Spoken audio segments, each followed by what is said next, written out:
योग योजित सततमात्मा नाम रास्ते स्थिता एकाकीय चित्तात्मा निराशीर परिग्रह। हाय अर्जुन, जब तुम पूजा करने के लिए खड़े हो जाओ, जब ईश्वर को प्रसन्न करने के लिए खड़े हो जाओ, जब ईश्वर को खुश करने के लिए खड़े हो जाओ, तो सीधे खड़े हो जाओ। और सीधे खड़े होने का मतलब यह है कि आपका बॉडी बिल्कुल सीधा रहे और सीने पर हाथ जोड़ लो। और ये मंत्र उस वक्त तक कहा जाता है, उस वक्त तक उनकी पूजा सफल नहीं होगा जब तक कि वो ये मंत्र न पढ़ ले। ओम विभुर्क स्वाहा तत्सवितुर्वरेण्यं भर्गो देवस्य धीमहि धियो न प्रचोदयात्। जब तक ये मंत्र नहीं पड़ेगा उसका पूजा सफल नहीं हो सकता है। मेरे भाइयों, कुछ हद तक तो पता ये चल रहा है कि हमारा भाई जब भी इबादत करने के लिए, पूजा करने के लिए, भक्ति करने के लिए खड़ा होता है तो अपने दोनों हाथ को सीने पर जोड़ लेता है, यानी हृदय से दुआ करता है, हृदय से अल्लाह रब्बुल आलमीन से क्षमा मांग रहा है। अर्जुन ने यह कहा कि जब तुम ईश्वर के प्रसन्न पूजा करने के लिए खड़े हो जाओ तो हृदय पर अपने दोनों हाथ को जोड़ लो। मेरे भाइयों, यहाँ हमारा भाई, हमारा जो अदर भाई है, वो जब अल्लाह रब्बुल आलमीन की इबादत करने के लिए खड़ा होता है तो यूं बांधता है, यूं एकदम नाफ के नीचे, जो बिल्कुल ज़ईफ है। रेफरेंस हवाला मेरे पास, और हम हवाला देने के लिए तैयार, मैंने कहा है खुले मंच पर और भरे स्टेज पर कह रहा हूं, ये ज़ईफ हदीस है और आप उसको सही मान करके नमाजें पढ़ रहे हो। तुम्हारी नमाज हो रही है नहीं हो रही अल्लाह बेहतर जाने मेरे भाइयों, लेकिन अल्लाह के रसूल सल्लल्लाहु अलैहि वसल्लम की सही हदीस के मुताबिक मैं ये कह रहा हूं कि तुम्हारी नमाज नहीं है। अल्लाह के रसूल सल्लल्लाहु अलैहि वसल्लम ने फरमाया, सल्लू कमा रअयतुमूनी उसल्ली, जिस तरीके से तुमने मुझे देखा है नमाज पढ़ने के लिए उस तरीके से नमाज पढ़ो। बुखारी, अबू दाऊद शरीफ, अबू दाऊद 759 नंबर की हदीस आप उठा लीजिए, आपको सीने पर हाथ बांधने की हदीसें मिलेंगी, आमीन बिल जहर की आदि हदीसें मिलेंगी। मेरे भाइयों, ये सारी चीजें हैं लेकिन वो पढ़ नहीं रहे हैं। पढ़ना पड़ेगा मेरे भाइयों, उसे कोट करनी पड़ेगी, उसे आपको रिसर्च करना पड़ेगा, तब जाकर के सारी चीजें मिल सकती है। मैंने भरे स्टेज पर कहा है कि आप जहां नाभ के नीचे हाथ बांध रहे हैं ये हदीस ज़ईफ है। अगर आपको सही हदीस खोजनी हो तो अबू दाऊद शरीफ उठाइए और देख लीजिए 759 नंबर हदीस, आपको सीने पर हाथ बांधने के सबूत मिलेगा और ये हदीस सही है।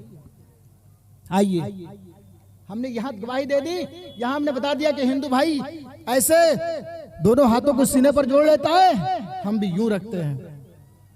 और अल्लाह के रसूल सल्लल्लाहु अलैहि वसल्लम ने फरमाया, जब तुम अल्लाह रब्बुल आलमीन की इबादत करने के लिए खड़े हो जाओ तो सूरह फातिहा पढ़ो या अदर कोई सूरह पढ़ो, तो ऐसे अल्फाज से पढ़ो ताकि लोगों की समझ में आ जाए, और तुम जब पढ़ रहे हो तो तुम्हारी भी समझ में आनी चाहिए कि हाँ हम पढ़ रहे हैं। अब बेचारा यहाँ बांधता है, इतनी राजधानी एक्सप्रेस चलाता है, पता ही नहीं चलता है कि क्या पढ़ रहे हैं पढ़िए। अभी ये रमजान में हमारे पास बहुत सारी वीडियोस आई, ऐसा लीजिए, बहुत सारे वीडियोस आए मेरे पास, अल्लाह अकबर, क्या बताऊं, ये इस्लाम का मजाक नहीं था और क्या है। इतने स्पीड वो कुरान की आयतें पढ़ता हुआ जा रहा है। मेरे भाइयों, हम लोग खास करके मुझे नहीं पाला पड़ रहा है कि ये क्या पढ़ रहा है बेचारा। ऐसी राजधानी एक्सप्रेस, और तो और लोगों के पास टाइम कहाँ है भाई।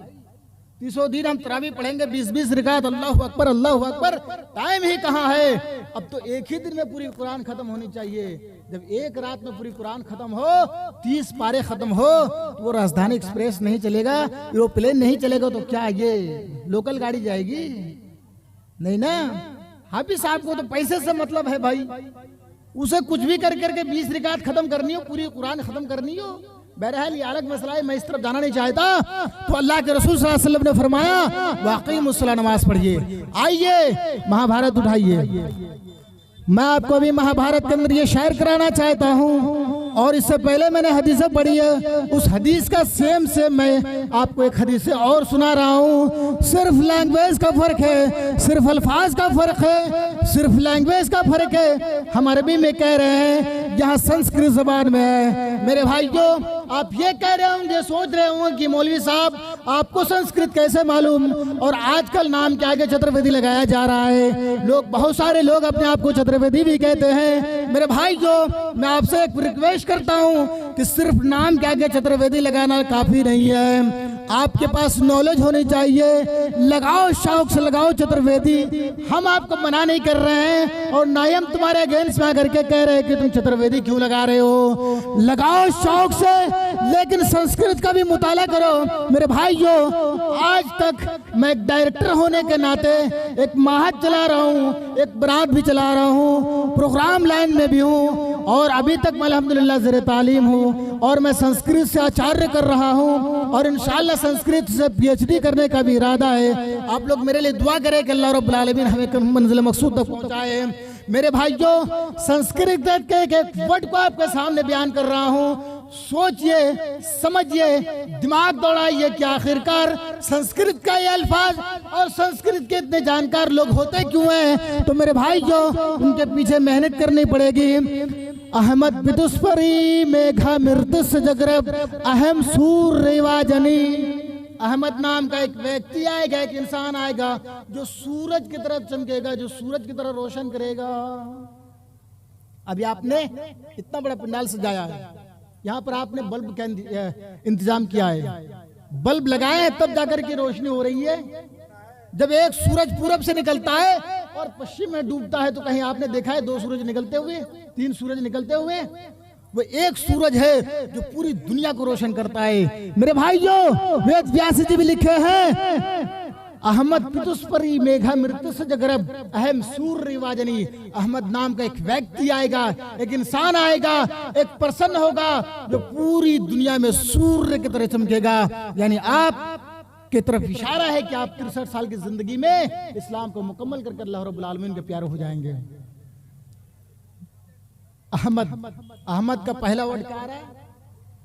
पहला वर्ड क्या आ रहा है? अहम मा मा मया मत मम में मई जी, इसकी गर्दान है ये। अहमद विदुस्परी मेघा मृत्यु से जगरब अहम सूर्य वाजनी।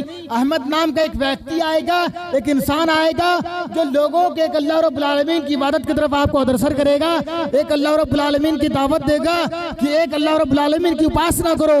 आइए महाभारत खोलिए। सनातन धर्मम पंचम वस्तु अस्ति। सनातन धर्म 5 चीजों का नाम है। प्रथम वस्तु एकम बिरहमादित्य नास्त नास्त किंचन। द्वितीय वस्तु साष्टांग कर्तव्यति। तृतीय वस्तु दानम दीक्षिता।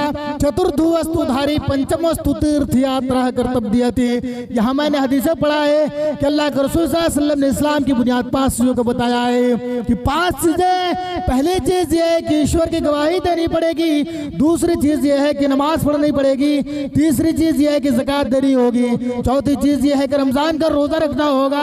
और 5वीं चीज ये है कि आपको एक बार जिंदगी में हज करना होगा। मेरे भाइयों, यहाँ भी सेम वही बातें कही जा रही है। सनातन धर्मम पंचम वस्तु अस्ति। सनातन धर्म भी 5 चीजों का नाम है। प्रथम वस्तु, पहली चीज एकम ब्रह्मादित्य नास्त नास्त किंचन। ब्रह्मा एक है, द्वितीय नास्त दूसरा नहीं, न तृतीय न तीसरा है, न चतुर्थ न चौथा है, न पंचम न 5वां है। There is no god but god only one without second. एक ईश्वर के अलावा कोई पूजा योग्य नहीं है। पूजा के लायक, इबादत के लायक सिर्फ अल्लाह रब्बुल आलमीन है। दूसरी चीज वह इकामत-उस-सलाह, यहाँ कहा गया है साष्टांग कर्तव्यति, यानी 8 अंगों को जमीन पर रखना।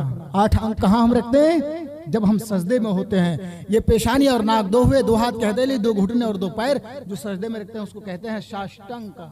साष्टांग यानी 8 अंगों को जमीन पर रखना, यानी सजदा करना, मुराद है नमाज। तीसरी चीज दानम दीक्षिता, यानी दान दीजिए, गरीबों में, मिस्किनों में, फकीरों में बांटिए, मस्जिदें बनाइए। और जो हमारे बच्चे मदरसे में पढ़ रहे हैं, यतीम बच्चे हैं, उनको भी पढ़ाइए लिखाइए, मदरसे चलाइए। इनको कहा जाता है तीसरी चीज दानम दीक्षिता, यानी दान दीजिए। चौथी चीज वो उपास रखिए। यहाँ कहा गया वो तो सौम रमजान, यहाँ भी कहा गया है उपास रखिए, यानी रोजा रखिए। जब आप मनोस्मृति खोलेंगे तो उसमें भी 3 दिन के बारे में, 3 दिन का रोजा रखने के बारे में कहा गया है।